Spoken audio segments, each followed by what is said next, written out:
Hello नमस्कार दोस्तों, welcome to वोकैबशाला। हम कर रहे हैं इडियम्स एंड फ्रेजेस। टॉप 200 हमें कवर करने हैं जो ब्लैक बुक से लिए गए हैं। This is the part 7। चलिए शुरुआत करते हैं।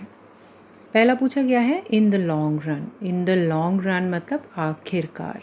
देखिए यहाँ समझिए, it means over a long period of time and after a long duration, often referring to final outcome और रिजल्ट। जैसे मान लीजिए आज से आप अच्छे से पढ़ाई करते हैं तो इन the long run it will be beneficial for you, है ना। अंत में आप देखेंगे आखिरकार वो आपके काम ही आएगा। सेंटेंस से समझिए, it may seem hard now but exercising regularly will benefit your health in the long run. ठीक है जी, नेक्स्ट आ जाइए। It's Greek to me. It's Greek to me यानी कि मेरी समझ से बाहर है। हमें ग्रीक नहीं ना समझ में आएगी, हम इंडियंस को या तो इंग्लिश समझते हैं या हिंदी समझते हैं या आपकी जो भी लोकल लैंग्वेज है वो समझते हैं। तो कोई चीज़ अगर आपको समझ ना आए, समझ से बाहर हो, आपके लिए अनइंटेलिजिबल, कन्फ्यूजिंग हो, अनफेमिलियर लैंग्वेज हो, तो उसे कहेंगे इट्स ग्रीक टू मी। समझ गए? I tried to read the legal contract but it was Greek to me.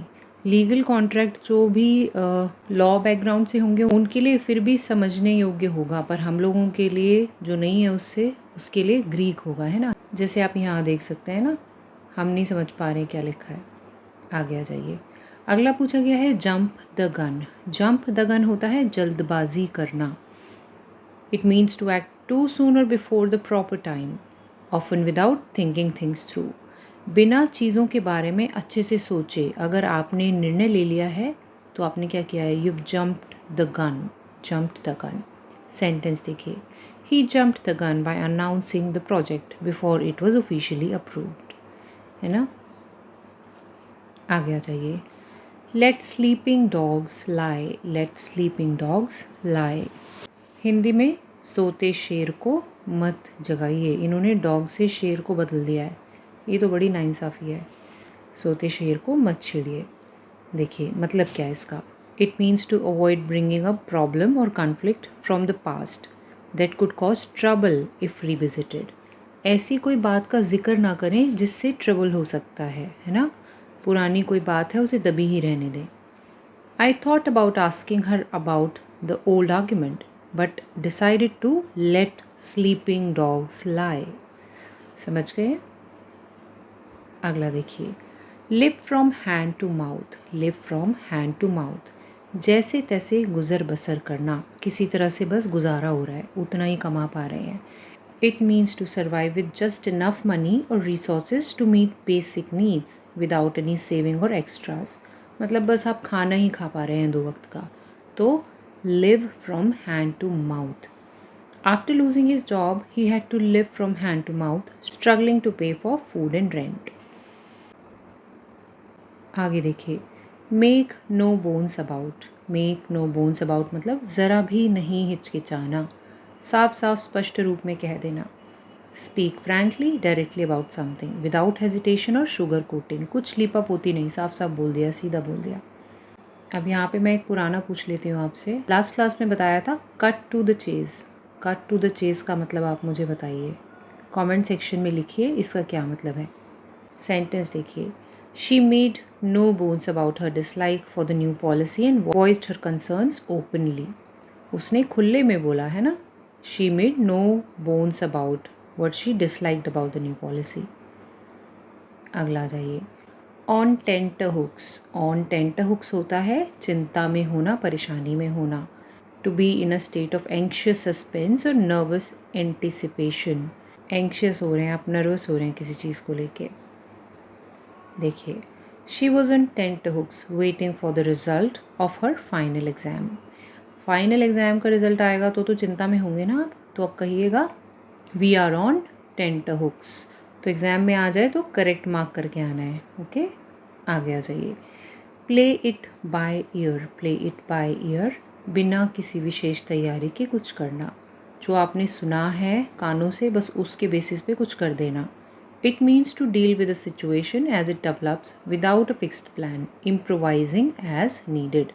Improvisation का मतलब होता है कि आपने पहले से कोई प्लान था नहीं आपका, लेकिन जो थोड़ी बहुत नॉलेज आपको थी उसको लेकर के एक प्लान बना लिया ऑन द स्पॉट, इम्प्रोवाइज। तो यहाँ पे एक सवाल मैं आपसे पूछती हूँ, इम्प्रॉम्प्टू का क्या मतलब है? इम्प्रॉम्प्टू, ये मैंने आपको सिनोनिम्स या एंटोनिम्स के टाइम पर बताया होगा, या वन वर्ड सब्सटीट्यूशन जहाँ भी।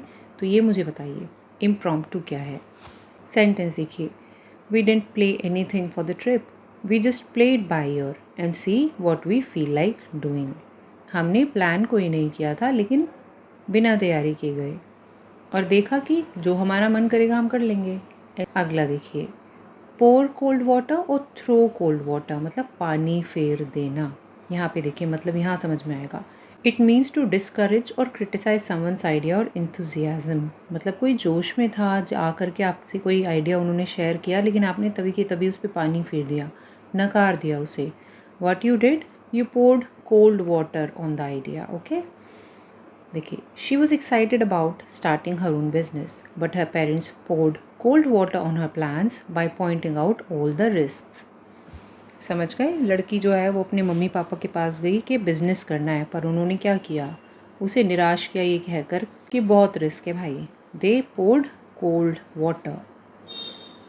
अगला जाइए, to burn one's finger. To burn one's finger होता है अपने ही पैर पर कुल्हाड़ी मारना, अपने ही उंगलियों को जला लिया है। It means to suffer the consequences of one's own action, specially by getting involve in something risky और हार्मफुल। समझ गए हैं? बिना कंसिक्वेंसेस के बारे में सोचे आपने कोई काम तो कर दिया, लेकिन बाद में उन्हें झेलना पड़ रहा है क्योंकि आपका काम जो था वो हार्मफुल था, रिस्की था। He burnt his own fingers by investing in shady business deals without doing proper research. बिना रिसर्च किए उन्होंने एक शेडी बिजनेस डील कर ली है। शेडी मतलब थोड़ा इलीगल टाइप का कुछ होता है ना, तो उन्होंने क्या किया है, अपने ही पैरों पर कुल्हाड़ी मारी है। He burnt his own fingers. अगला आ जाइए, to cry wolf. To cry wolf का मतलब होता है बेकार में शोर मचाना, व्यर्थ शोर मचाना। It means to raise false alarm और to ask for help when it's not really needed, so that people stop believing you when you are in real danger. एक हिंदी में कहावत है ना, शेर आया, लेकिन जिस दिन शेर आया उस दिन आपकी मदद करने कोई नहीं आया क्योंकि आप फॉल्स अलार्म रेज करते थे। You cried wolf. देखिए, he has cried wolf so many times about being sick that no one believed him when he was actually ill. समझ गए? आगे आ जाइए, to go around in circles. To go around in circles मतलब कि किसी फालतू काम में आप समय बर्बाद कर रहे हैं। जैसे कि मेरी एक आदत थी, जब मैं स्कूल में थी ना, तो मैं एक चैप्टर को शुरू करती थी और मुझे वो बोरिंग लगता था या समझ नहीं आता, तो मैं हर बार उस चैप्टर को शुरू से ही पढ़ती थी। तो बाद में मुझे समझ में आया कि मैं शुरू से पढ़कर हमेशा टाइम वेस्ट करती थी। तो I use to go around the circles. It means to keep doing और talking about same thing without making any progress और रीचिंग अ डिसीजन। देखिए, we have been discussing this project for hours but we are just going around the circles without finding a solution. किसी project पर बात हो रही है लेकिन बात ही हो जा रही है, कोई फाइनल सोल्यूशन पे नहीं पहुंच रही है। आगे ये, to keep the wolf away from the door. भुखमरी से बचना। एक मैंने पढ़ाया अभी, हैंड टू माउथ वाला है ना, हैंड टू माउथ।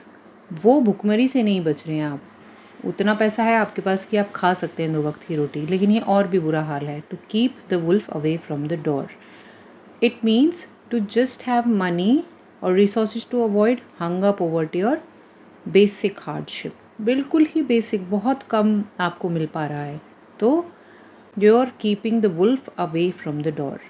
देखिए, his part-time job doesn't pay much, but it's enough to keep the wolf away from the door.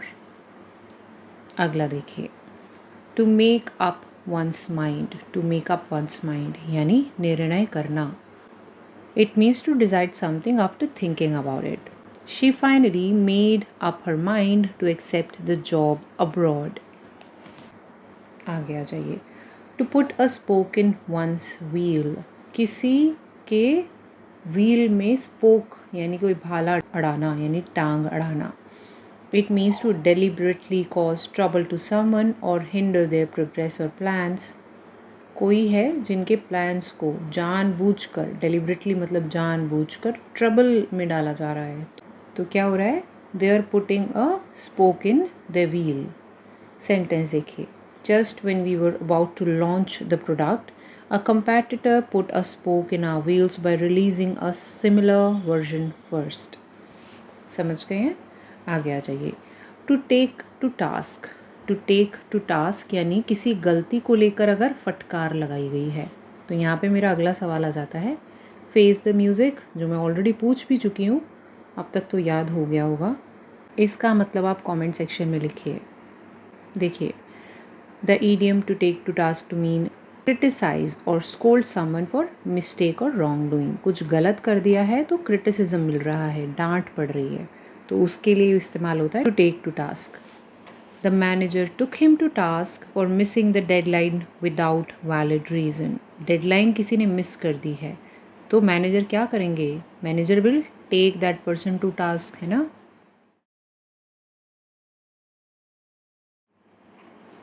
To turn over a new leaf, to turn over a new leaf, नया जीवन शुरू करना। देखिए, it means to start fresh by changing one's behaviour और attitude for better, है ना। ये तो बहुत अच्छा है। After years of bad habits he decided to turn a new leaf and live healthier life. समझ गए? आ जाइए। अ क्लोज फिस्टेड पर्सन, अ क्लोज फिस्टेड पर्सन होता है कंजूस आदमी। फिस्ट क्या होती है? मुट्ठी। किसी की मुट्ठी बंद रहेगी तो क्या वो अपने हाथ से पैसा छोड़ेगा? नहीं छोड़ेगा ना। ऐसा पर्सन कौन होगा? कंजूस ही होगा obviously. Someone who is very stingy और unwilling to spend money. Stingy मतलब वही कंजूस। एग्जाम्पल देखिए, despite being wealthy, mister Sharma is known to be a close fisted person who rarely donates to charity. समझ गए? मिस्टर शर्मा क्या कर रहे हैं? अ सी चेंज, अ सी चेंज होता है पूरी तरह का बदलाव, पूर्ण परिवर्तन। मीन्स प्रोफाउंड और significant transformation. There has been a sea change in her attitude since she returned from meditation retreat. Easy है, a sea change मतलब पूरा समुंदर ही बदल गया है। अगला है a wet blanket. A wet blanket कबाब में हड्डी, कबाब में हड्डी। देखिए, it refers to a person who spoils other person's fun or enthusiasm by being negative और gloomy. कोई इंसान नेगेटिव है, ग्लूमी यानी दुखी है, तो दुख उसका साफ नज़र आ रहा है, नेगेटिव सा फील हो रहा है, तो वो क्या है? वो वेट ब्लैंकेट है for the person who is in fun and enthusiastic. Everyone was excited about the trip, but Raul acted like a wet blanket by constantly complaining. समझ गए? ट्रिप को लेकर सभी उत्साहित थे, लेकिन राहुल ही थोड़ा चिक चिक कर रहे थे। क्या थे? A wet blanket. Above board, above board कोई ऐसा इंसान जो बहुत ईमानदार होता है। Means honest, open and legal, especially in business and personal dealings. The company's transactions are completely above board with nothing to hide from authorities. ठीक है? अगला आ जाइए। Achilles heel, Achilles heel होता है कमज़ोरी। किसी की हील में मान लीजिए तीर लग गया है तो कमज़ोरी ही महसूस होगी ना, तो कमज़ोरी। Achilles heel refer to person's weakness or vulnerable point even if they are otherwise strong. मतलब कोई ऐसा पॉइंट जो अब वीक हो चुका है ना, और vulnerable पॉइंट है। मेटाफोरिकली यूज़ किया गया है, फिज़िकली नहीं, लेकिन आपका वीकनेस कुछ ऐसा भी हो सकता है, इमोशनल भी हो सकता है ना, कोई आपके पास्ट की घटना भी हो सकती है, तो वो आपका वल्नरेबल पॉइंट होता है। वल्नरेबल का मतलब होता है एट रिस्क, एट रिस्क। तो आपको थोड़ा सा फील हो अनकंफर्टेबल किसी बात से, तो वो बात आपके लिए एचलीज हील होती है। देखिए, his lack of patience is his Achilles heel, often affecting his decision making. उनमें पेशेंस यानी धैर्य की कमी है और वो उनकी एक कमज़ोरी है। आगे देखिए, against the clock, against the clock समझ रहे होंगे आप, कुछ वक्त से रेस चल रही है, बहुत तेज़ी से कोई काम करना। To be in hurry to complete something before deadline और टाइम रन्स आउट, बहुत तेज़ी से काम करना। जैसे आई होप आप लोग पढ़ाई कर रहे हैं अगेंस्ट द क्लॉक, और वो आपको ज़रूरत नहीं है, शायद एग्ज़ाम डिले ही होंगे। The team was working against the clock to finish project before clients visit. Team ने क्या किया? बहुत काम किया, क्लाइंट के आने से पहले। कितना काम किया? अगेंस्ट द क्लॉक काम किया, दिन रात एक कर दिए। अगला सवाल यहाँ पर आता है, मुझे आप बताइए बर्न द मिडनाइट ऑयल का मतलब। बर्न द मिडनाइट ऑयल, इसका आप मुझे कमेंट सेक्शन में मतलब बताइए। अगला देखिए, be in the red. Be in the red होता है हानि में होना, डेट में होना या पैसा गवा देना। After several months of poor sales the company was in red and had to cut costs. अगला देखिए, bed of roses. Bed of roses होता है बहुत सुखद कोई स्थिति हो भाई, and it refers to something very comfortable, easy, free from problems. I don't think किसी की लाइफ बेड ऑफ रोजेज़ होती भी है। Starting a new business is not bed of roses as it involves many challenges and risks. Business जो है वो इतना भी बच्चों का खेल नहीं है ना, चैलेंजेस और रिस्क से भरा होता है। बच्चों का खेल से मुझे चाइल्ड्स प्ले याद आ गया है। चाइल्ड्स प्ले बताइए क्या है। तो दोस्तों आज की क्लास यहाँ ख़त्म होती है और अभी इसका एक पार्ट और आना है, फिर हम टॉप 200 पूरे ख़त्म कर लेंगे और उसके बाद मेरे पास आपके लिए बहुत अच्छी एक नई लेसन की सीरीज़ शुरू होने वाली है जो आपके बहुत काम आने वाली है। और वो कंटेंट आपको कहीं और नहीं मिलेगा, सिर्फ यहीं पर मिलेगा। कम से कम अभी तो नहीं मिलेगा, थोड़ा टाइम लगाएंगे क्रिएटर्स उसको लाने के लिए। तो please stay tune to Vocab Shala, आप ही के बेनिफिट के लिए है। एंड अगर आपको वीडियो अच्छा लगा है तो लाइक ज़रूर कर दीजिए, नहीं भी अच्छा लगा है तो मुझे कमेंट सेक्शन में बताइए कि आपको क्या नहीं अच्छा लगा है, या कोई सजेशन है तो वो ज़रूर लिखिए। जैसे पिछले वीडियो में, पिछले 1-2 वीडियोज़ में कुछ अच्छे सजेशंस आए थे, तो I am trying to incorporate those suggestions, those ideas into my videos now. So thank you so much for that feedback. अभी के लिए मैं आपसे अलविदा लेती हूँ। Bye bye.